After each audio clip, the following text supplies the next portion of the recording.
Visit भिसामा हजुर visit भिसामा भुइँ छोडेर उड्ने हजुर पश्चिम दिशामा। अहिले हाम्रो नेपाल सरकारको तालामाला हेर्दा एउटा गीतको याद आउँछ। भिजिट भिसामा हजुर भिजिट भिसामा भुइँ छोडेर उड्ने हजुर पश्चिम दिशामा।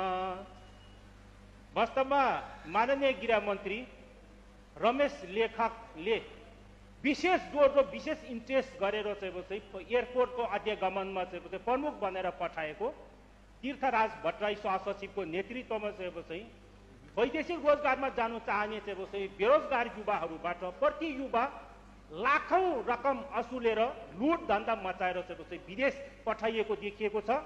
निज तीर्थराज भट्टराई विगतमा पनि भ्रष्टाचार मुद्दामा मुछिएर मुद्दा खेपिरहेको व्यक्ति देखिएको छ, बदनाम व्यक्ति देखिएको छ।